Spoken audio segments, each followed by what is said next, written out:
Welcome to yet another edition of RedCarpetTrailerTrash. As always, I'm your host, Ian Collins, and joining me is the incomparable Connor Rock. I get incomparable again? Yeah, because I still can't compare you to anything. Nice. Not necessarily a good thing, but... Okay. You could do a lot of things. It's better than, like, a sack of shit. Oh, that's... You're not really setting a high bar. Good to know where your self-esteem is at the moment. I feel like in regards to this podcast, like that's probably fair for... I suppose that's true. But incomparable doesn't necessarily imply anything positive. It just means that you're unique. Fair enough. Alright, so, I don't know, you want to do the thing where we bullshit a little bit, or you just want to dive into it? Did you get around to watching any of these films from last week? From last week? Hell no. Who do you think you're talking to? I don't even remember. All I remember we talked about last week was Terminator. We talked about Harriet Tubman. Yeah, I forgot about that one. But that's a biopic. I said I've probably never seen Yeah, that you're movie. not a big biopic person. I am not. That's true. I think I've mentioned that several times on here. That's because biopics seem to come out like once a month. Yeah, we got another one. I mean, I guess it's not a biopic. It's a historical dramatization. But it's kind of, spoiler for conversation later, it's kind of in the same boat in my, no pun intended, in my mind. Same boat. I see what you did there. And, Yeah, because it involved boats. Uh-huh. Yeah, that's a thing that just happened. So I'm pretty sure that because Dr. Sleep's going to be coming up in this episode that we'll probably be discussing The Shining. Have you ever seen that before? I have seen it and I have read it. Ooh, that means you're I ahead of the game on this one. Myself being the game. Oh, well. Alright, good. But yeah, I haven't read Dr. Sleep. But I'm ready to talk a little bit about The Shining. It's been a while. I will say it's definitely been a while, but I have a pretty solid foundation for that, at least. It's one of those rare episodes where I kind of know what I'm talking about. Is it exclusively going to be Stephen King episodes and superhero movies? Well, yeah, probably. Okay, just letting all the listener know that that's the case. That's what's really it's in my wheelhouse. I think that's a saying. It is. Do you have any idea what that's a reference to? Well, it's probably back in the day. House. You took a house. You got a house. You put some wheels on it. Then that's how the automobile came to be. That is not even slightly correct. Okay, well, enlighten me. Learn me a thing, Ian. Wheelhouse is in reference to is one of two things. It's either in reference to a stern wheeler, which I don't believe is the case, or it's in reference What to... the fuck is a stern wheeler? It's a type of boat. Okay.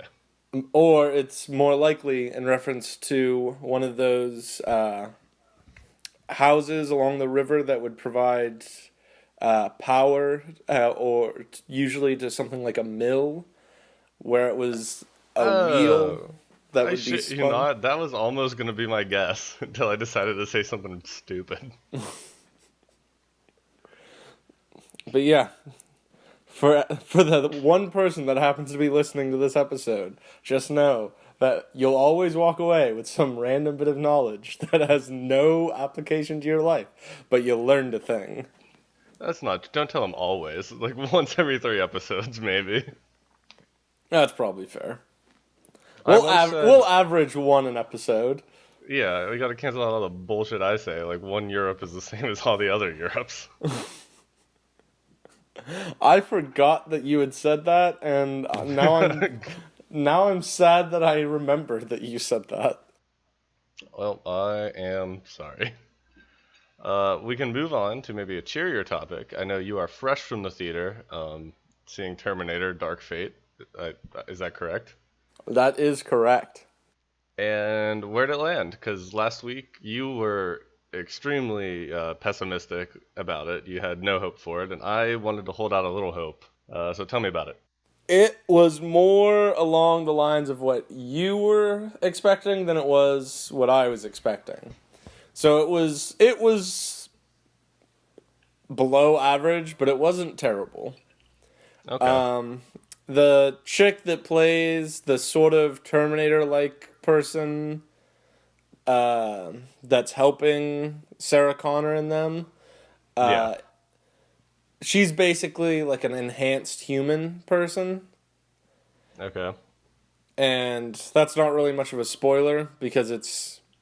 I think they say that in the trailer.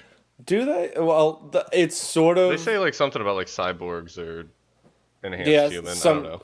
some shit like that. Yeah. But she was not very good. Like Oh I just no. yeah, no, she wasn't entertaining. She wasn't she didn't do a great job. I mean, she was fine in the action sequences, but it's pretty concerning when it's more believable watching her swing a chain around and throw and like cut to pieces a liquid metal robot that she's fighting than when I'm listening to her dialogue. Don't tell lesbian Twitter.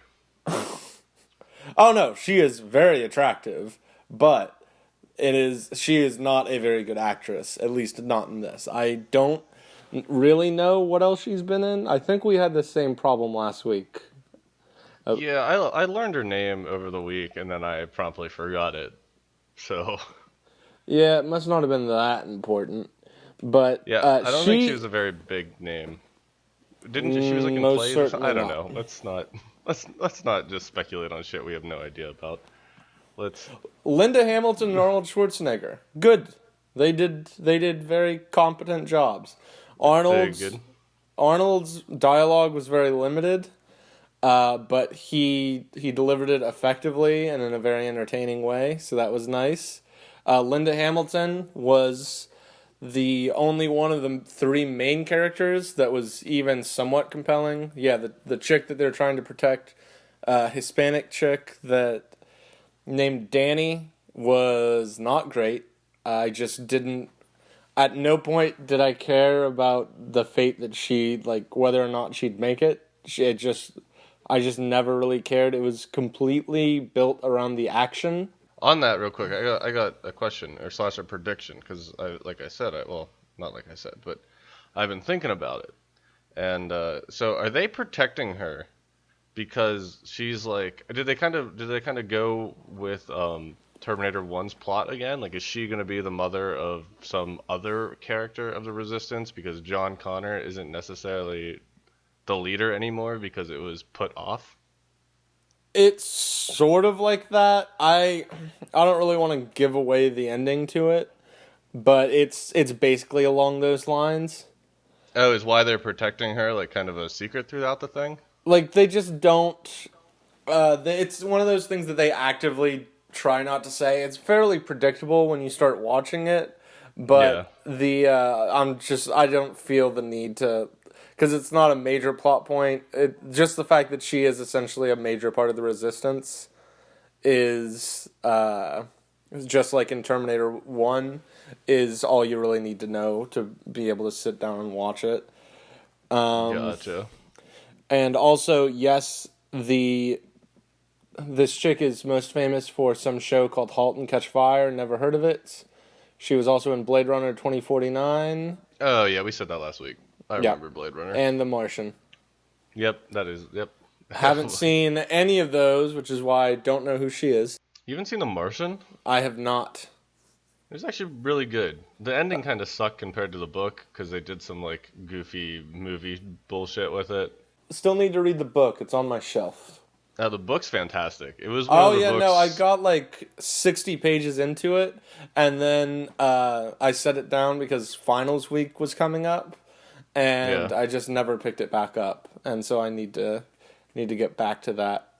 Yeah, it's really good. Like Andy Weir just wrote such a compelling character with I forget whatever the guy's name is, Yeah. but like it was Did one you of know the. that the reason it was so accurate was because he actually would post it on some like story like comment chat room that had actual scientists on it that would comment on things that he had written that didn't make sense.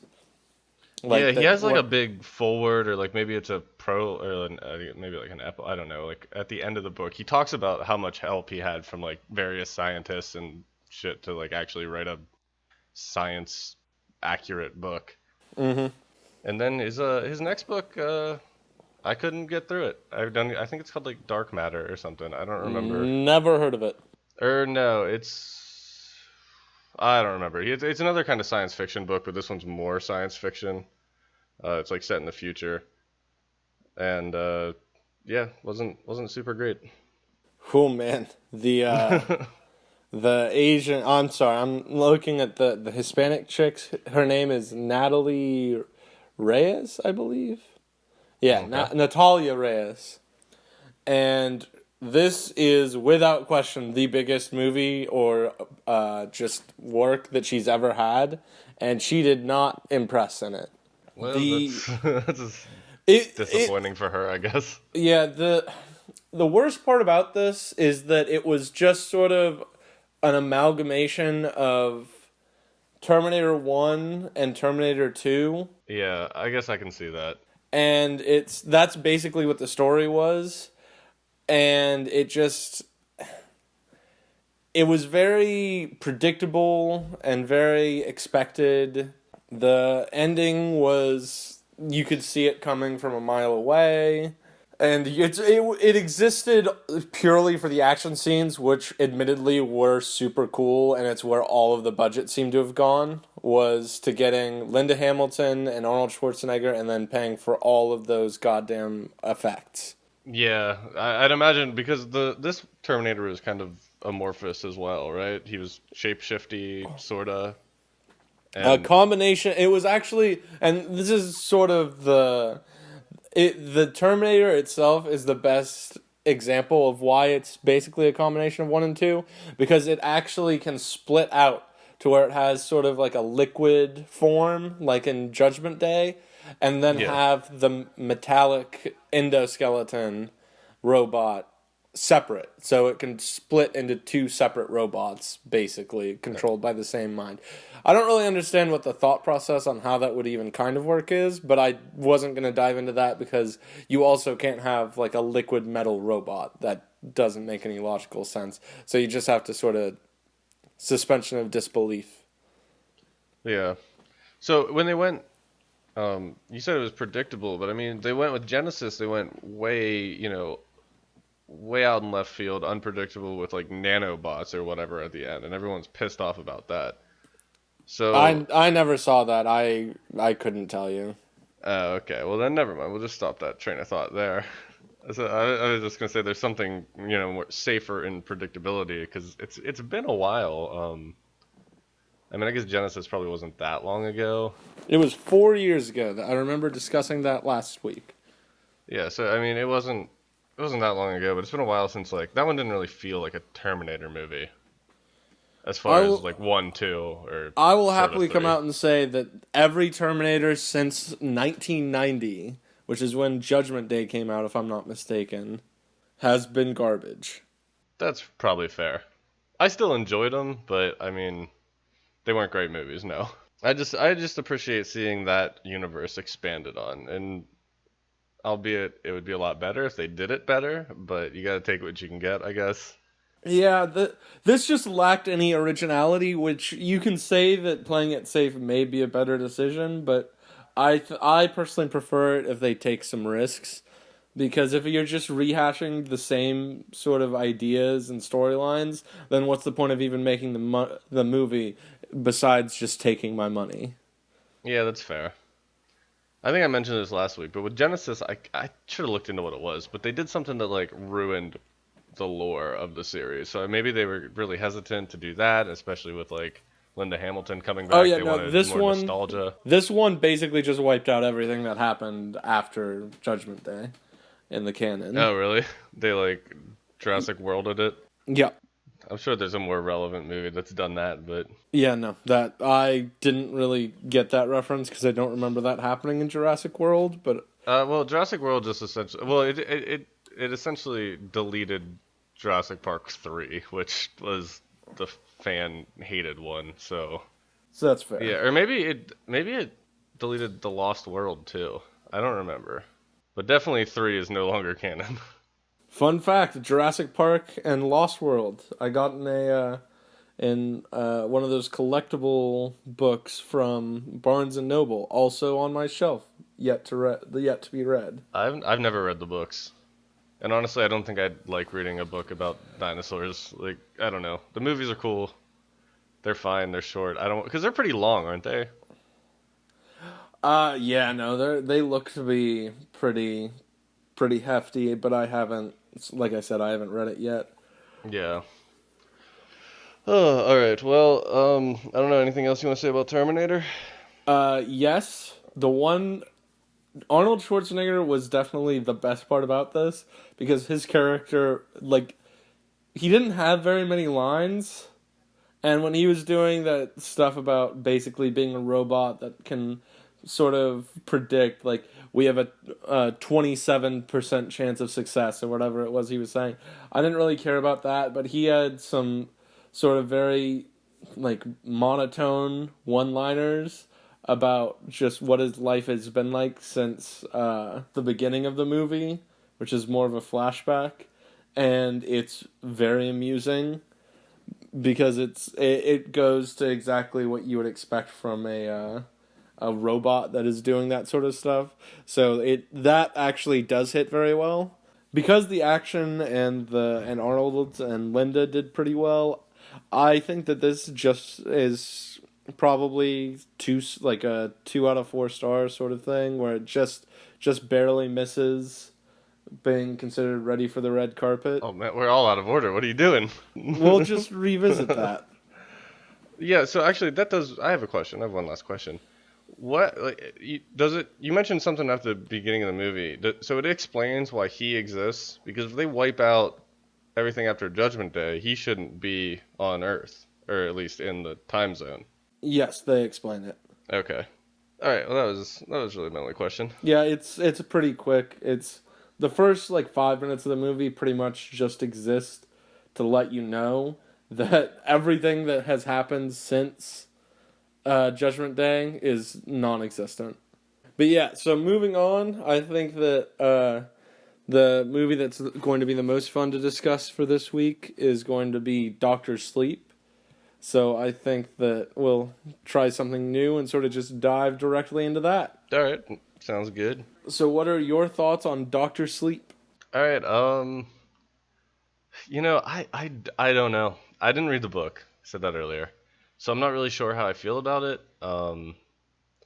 I wanted it, and maybe it will be, but it doesn't seem like it from the trailer. I really wanted it to be a different kind of story involving older Danny. I am not a big fan of the concept of like these whatever the hell they are hunting down people that have the shining. It just for some reason I got like big Twilight vibes and kind of maybe supernatural vibes watching this trailer. And I mean I don't want to rain on anybody's parade because you were excited to discuss this, but I don't know. I'm not convinced. I'm not sold. I'm not really looking forward to it. I don't think. Well, you mistake.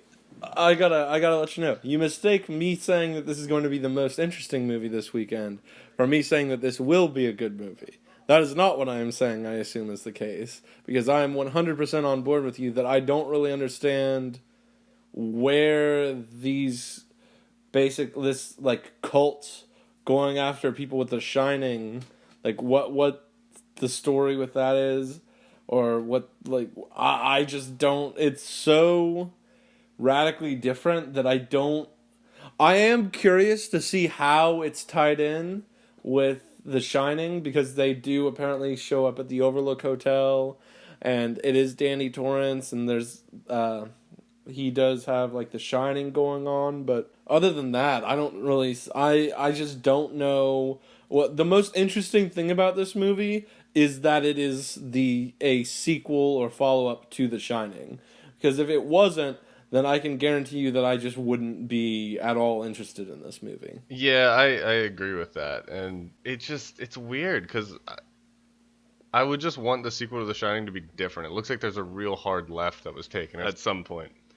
So, Which is interesting, and that's sort of, like I said, that's the only reason why I'm willing to give it a chance, is because it is taking a chance, and like I had just said with during the Terminator review, that's what you kind of want, is either building on the story or taking it in a different direction, and you don't want them to just sort of revisit everything that had already happened. And so I think that it has the potential to either do really well and be very well done, or it could just be total shit. well, I mean, it's a little different because this was a Stephen King book. I mean, this was a book from the 90s, I think. So Doctor Sleep? I thought Doctor Sleep didn't come out until like a decade ago. I could be wrong. I thought. I will effort this while you make the point you were about to make. So I mean, I was just gonna say that it has a following. You know, if this was a Stephen King book that I was more familiar with, like if it was Desperation or something, I'd probably end up seeing it just because I'd want to see how it was adapted. It's kind of the same thing as It, except it was a good. Not saying this isn't going to be a good movie, but it was a good movie. So I think it's a little different than it's not taking a chance so much as is just adapting King's work. So I guess all of our criticisms really go back to him taking the left turn with the novels rather than the movie being like, let's try something else. Well, that's actually something that makes this very interesting, because of how many changes that Stanley Kubrick made to the movie as opposed to the novel. But how much of the carryover is going to be from the book and how much is going to be from the movie? Because Stephen King apparently hated the adaptation of his book into The Shining. Also, Doctor Sleep was released in 2013. Holy shit. All right, well, I was way off with that. But shocker there, I was wrong about something. Who'd have thunk it? So, The Shining, from my recollection, I mean, it was definitely like kind of Harry Potter cut down. But I didn't think it was too different. I mean, as far as major plot points. Like, I haven't gotten around to it, so I couldn't say. I know that one thing that's apparently different is that the black fellow in the movie, I can't really remember what his name is, apparently lives in the book. And I would say spoiler, but the movie and the book are both 40 years old. So if anyone is even listening, let alone someone who hasn't seen or read The Shining, you should have done that before you wasted your time on this podcast. So, I thought he died in the book as well, but maybe not. No, because he shows up in other King's books. He's like one of the characters that's like in the multiverse or whatever you want to call it of King's work. Yep. Yeah, so you're right. It starts with an H, I'm pretty sure. I can't remember his name. But yeah, so I don't know. I mean, I think I liked that Obi-Wan's back on screen. I haven't seen him in a while. Or I haven't been paying attention, either one. Ewan McGregor? Yeah. And yeah, that's really all I got to say about this. I think it's gonna be. I think King's following will keep it alive, and I mean it might be a fine plot line, seeing as the book's very popular. I just think it's a strange direction, but I'm not a best-selling author, so what the fuck do I know, right? His name is Richard Dick Halloran. Yeah, Halloran. That's what it is. Yep. So that's who he is. What were your thoughts on The Shining, the movie, by the way? I liked it. I thought Jack Nicholson was really. I mean, I forget the lead actress's name too, but I think everyone played their parts really well. Shelley Duvall, I believe, Yeah, is what her that name sounds was. right.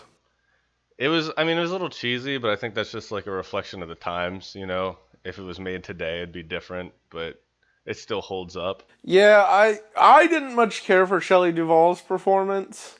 Mostly, and it's not because of her, because I think that she very clearly was performing in the way that Stanley Kubrick wanted her to perform it, because based upon stories I've heard about how he treated her on the Yeah, set. I was gonna mention that. Apparently, he was just the biggest dickwad to her. Like he Like, he would pay the people who worked on the set to like bully her just to put her in the proper mindset of someone who's sort of feels isolated and alone dealing with a crazy person. yeah, I mean, Stanley Kubrick's known for like doing absurd bullshit for his movies.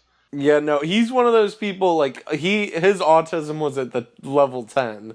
It was like he would adjust things on set so that he knew like that's why everyone there's an entire film just about the filming of and like the film analysis of The Shining.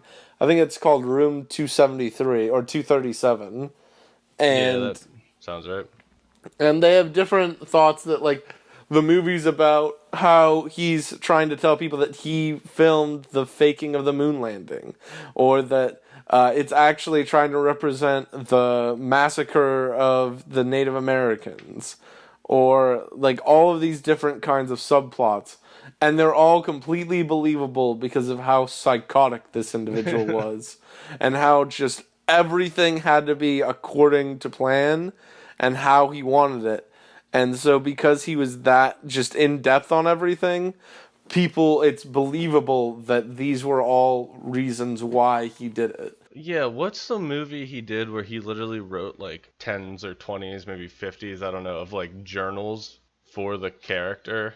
I can't I might have to look into Would this that more. be I'm not super familiar on all of his movies. I know 3001 A Space Odyssey No. is one of them. He also did I think Eyes Wide Shut.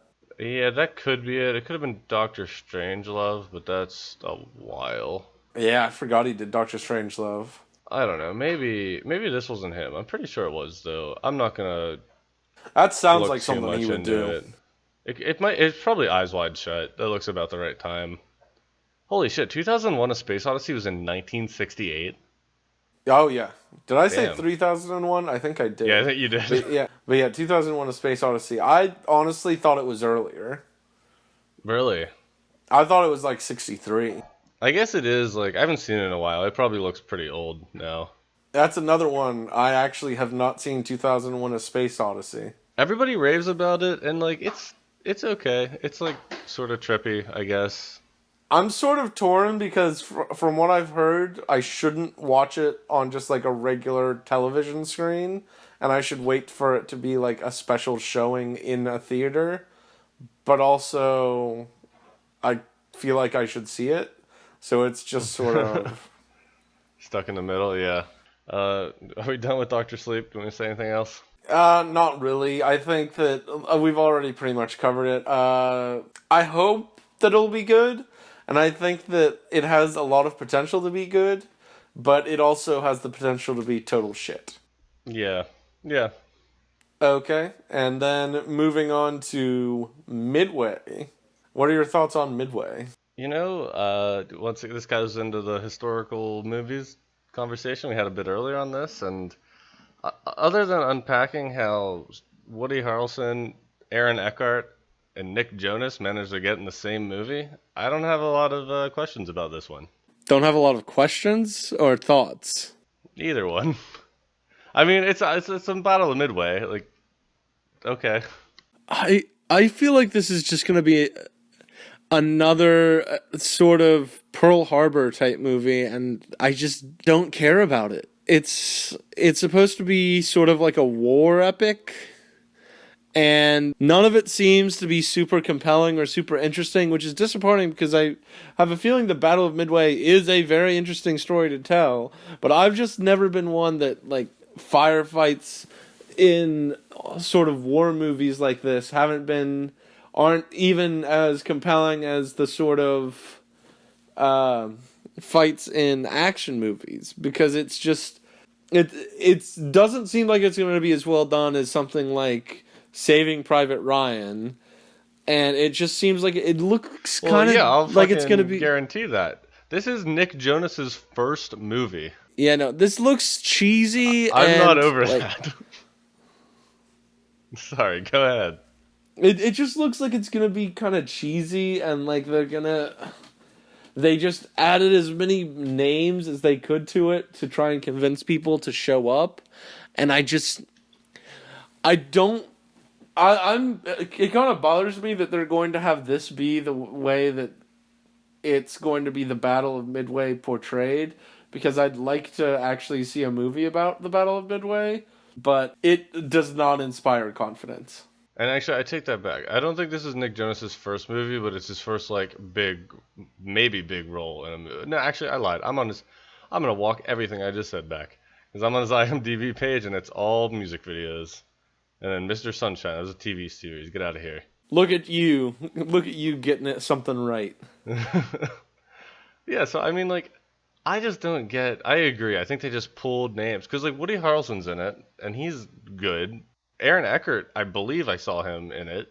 I really like him, and I don't think he's done anything in like a while. But I haven't been paying a lot of attention, so that's probably wrong. And then I feel like they just have very minor roles in this movie, and then it's going to be carried by all these like main character unknowns, and I it looks boring as hell to me. I totally agree with you. I'm not even sure what they're planning on doing with it, is the big thing. I don't know. It's like a World War II piggyback on Pearl Harbor movie coming out on Veterans Day, so that's the marketing camp. That's the appeal right there. That's what they're hoping for. I don't know. I think we should just move on. I got nothing more to say about it. Yeah, I will say Aaron Eckhart, it was a good call because the last time he did something before this was 3 years ago, unless you count his basically one episode appearance in a show called The Romanoffs. Oh, well, how could I forget that? Yeah, Oh, what the fuck no. that is? Strangely enough, he was actually in 4 different movies in 2016, and I've only heard of 2 of them. What were they? Incarnate, Bleed for This, Sully, which was the story about the pilot that crashed Yeah. into the Hudson, Yeah. and had no idea he was in that because I never saw that either. And London Has Fallen, because everything goes back to the Fallen series. Wait, but wasn't he the president in White House Down?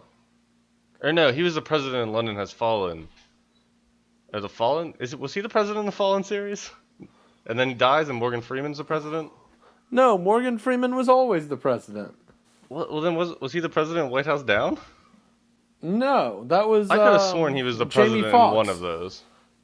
No, Yeah. Jamie Foxx was the president in White House Down, and Channing Tatum was the bodyguard that was doing all the Gerard Butler shit. Yeah, I thought Eckert was the president and then maybe he was like the speaker. I thought Morgan Freeman was. I don't know. It doesn't matter. Whatever. Let's talk about.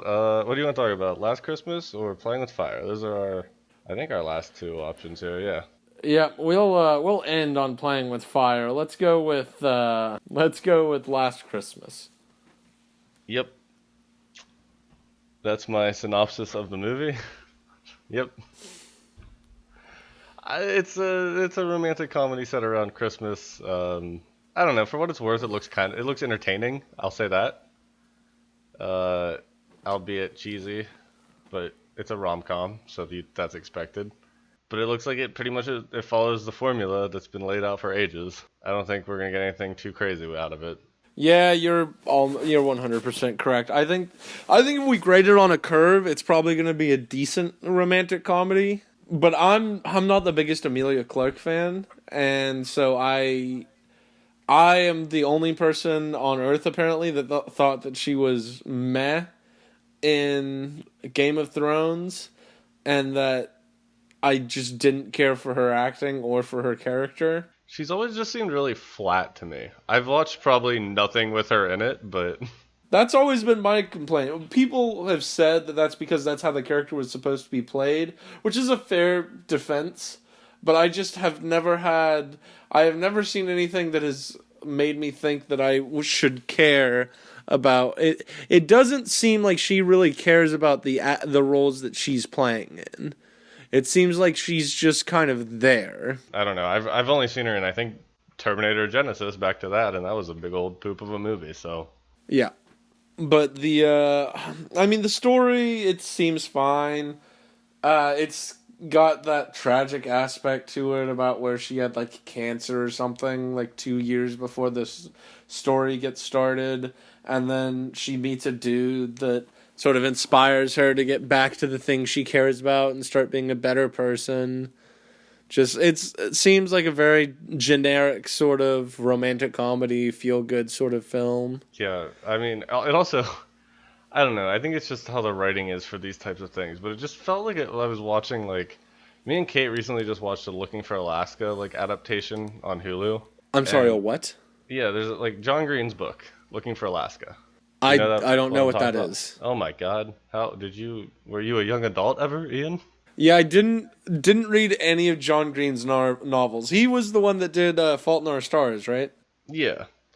So like the biggest problem, and like the TV, quick review of the TV series, it's all a bunch of like high school bullshit until like the last two episodes are pretty good because then it's like a very real depiction of dealing with a tragedy that you're never really gonna know what happened, and like that. So that's the series. But the biggest problem is these. It's like Gilmore Girls in the sense of like these kids fire off these one-liners and like quick talking quips and just bullshit. Like no one talks like that.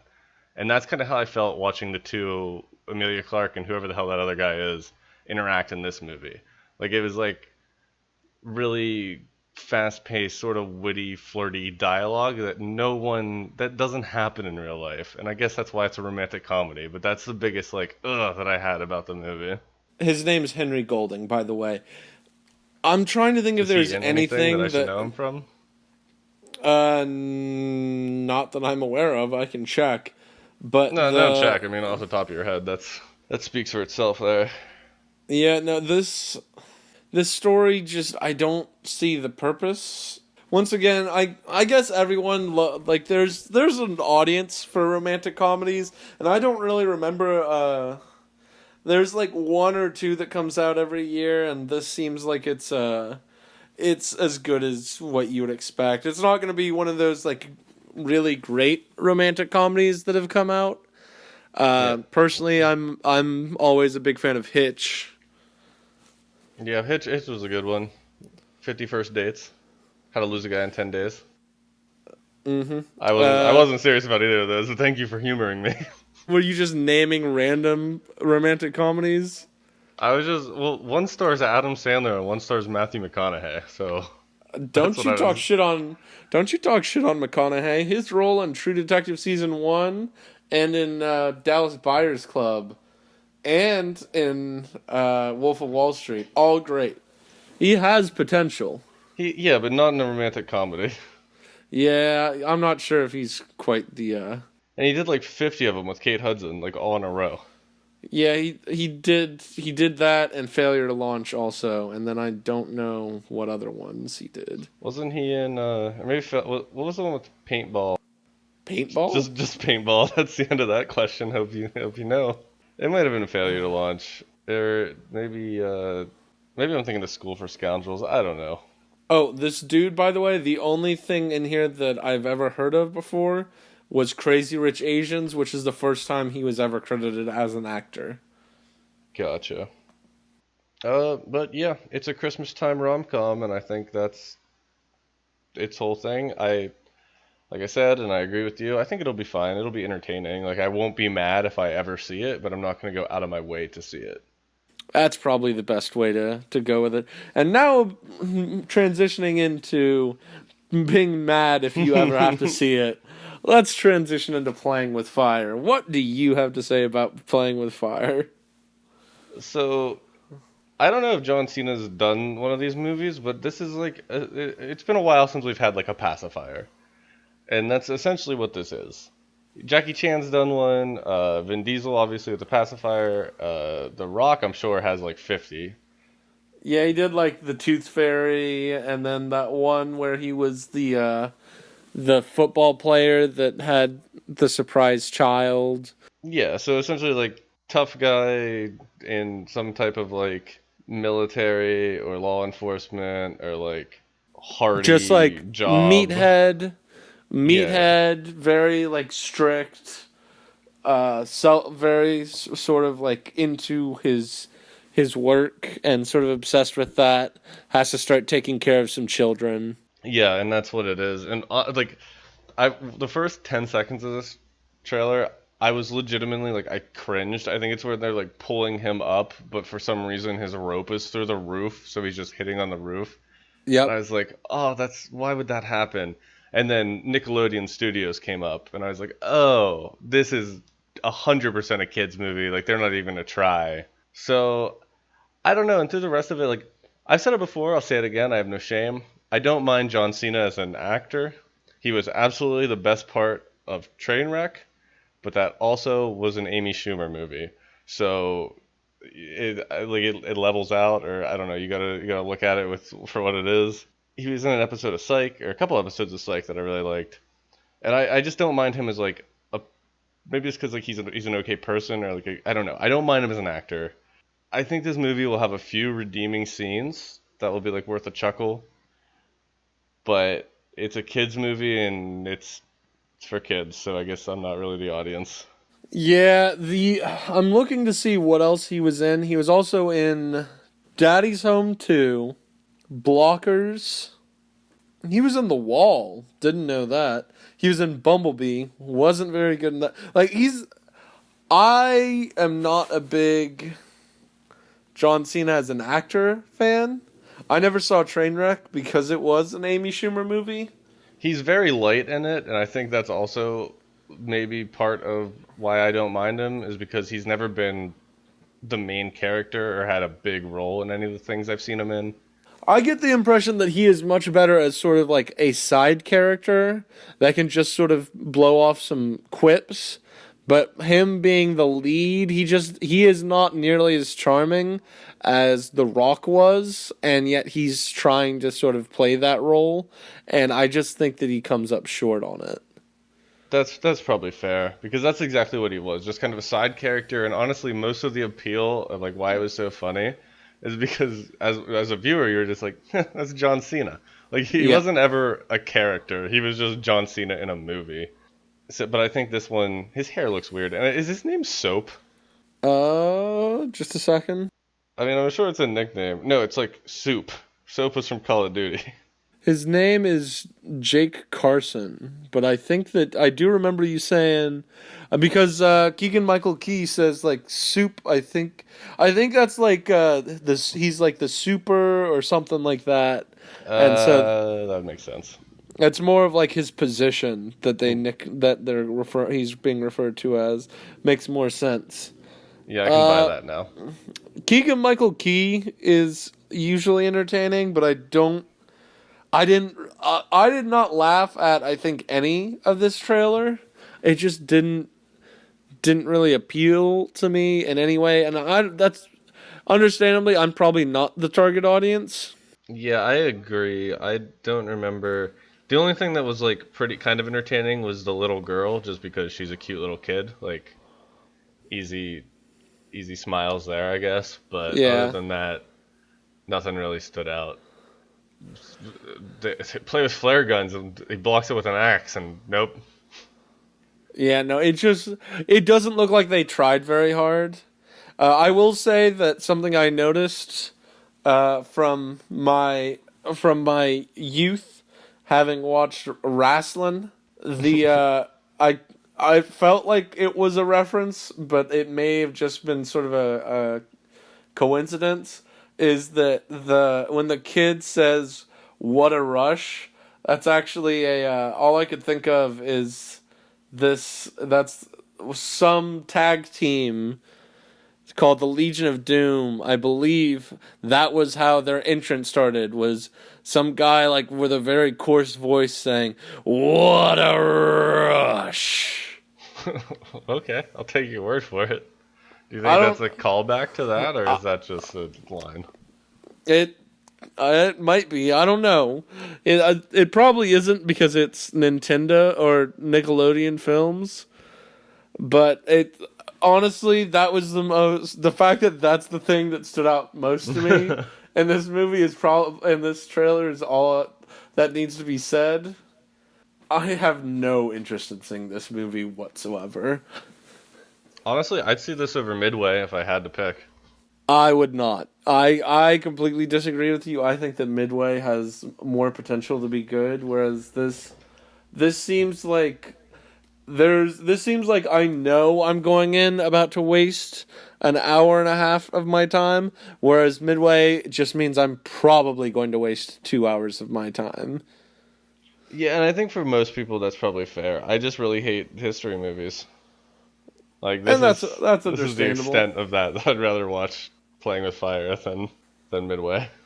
Is there anything we want to talk about? Do we want to have some sort of seasonal? Do you want to have one last Connor's spooky corner? Do we want to have something about Thanksgiving movies coming up? Yeah, you know all the Thanksgiving movies. I guess You there's know what the probably a best fair Thanksgiving amount. movie is? Is it not Die Hard? That's a Christmas movie. What? I don't know what. Oh, we're gonna talk about that. Will come December. Aren't you very strongly opposed to that idea? Yes, I am, and we'll get into it. But no, the best Thanksgiving movie is without question Planes, Trains, and Automobiles.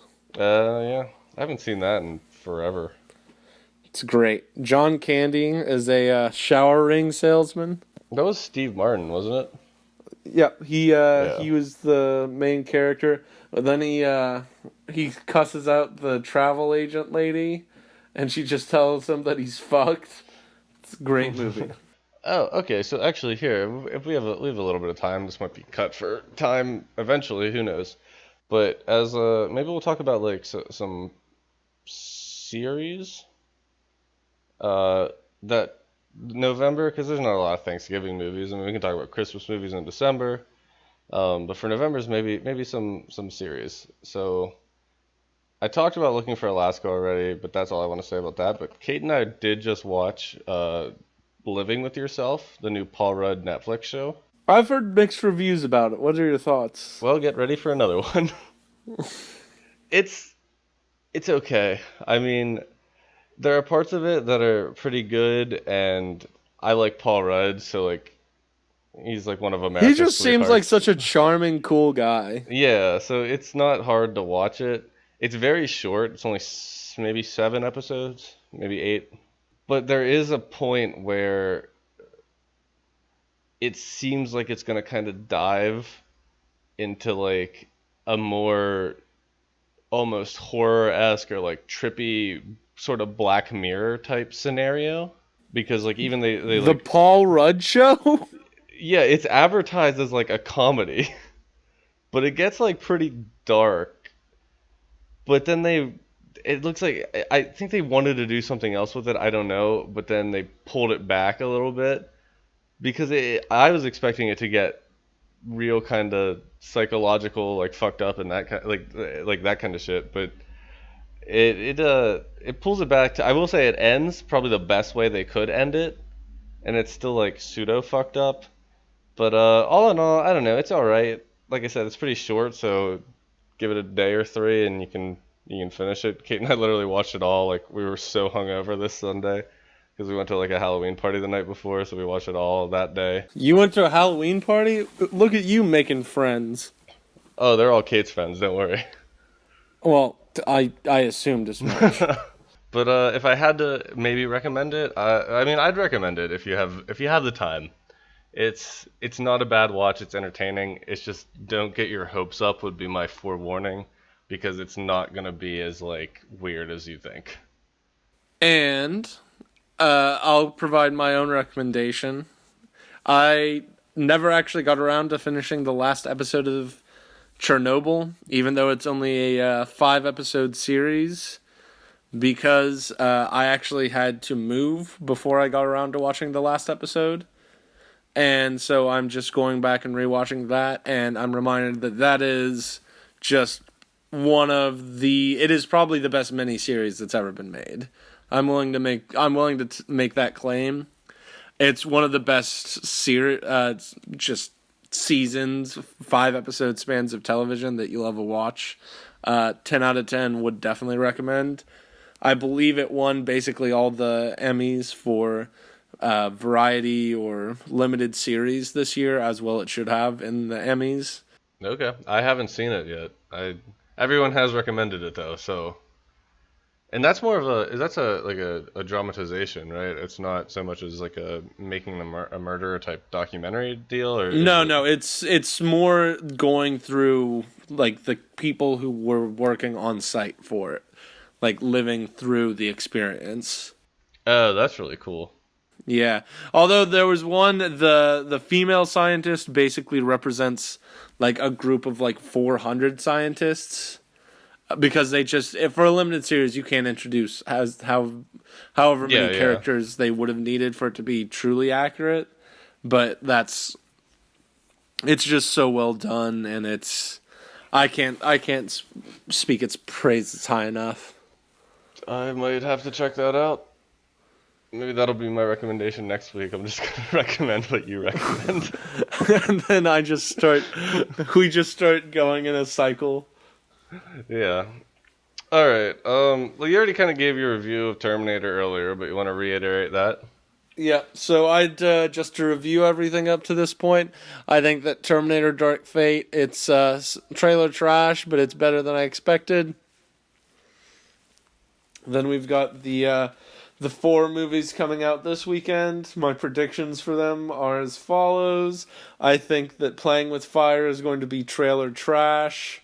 I think Last Christmas is probably going to be trailer trash, but if you grade it on the romantic comedy scale, it'll probably be ready for the red carpet, just because you gotta grade on a curve for that.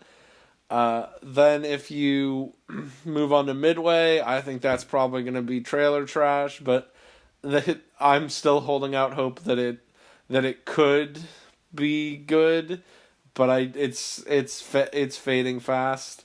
And then finally, I think Doctor Sleep is probably ready for the red carpet, and but I am worried that it could basically be the opposite of Midway, and there's a chance that it could be just utter garbage. Yeah, that sounds good. I am gonna remember to do this time. Uh, we have a Twitter that is used sometimes, and I think it's just at RCTT podcast. I don't remember.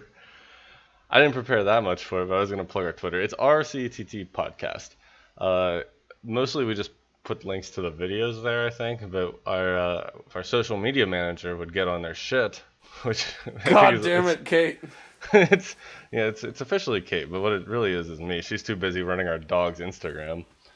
Uh, I mean, her dog's Instagram 100% has more gets more likes on a single picture God, I'm getting than we have had listens to all of our podcasts combined.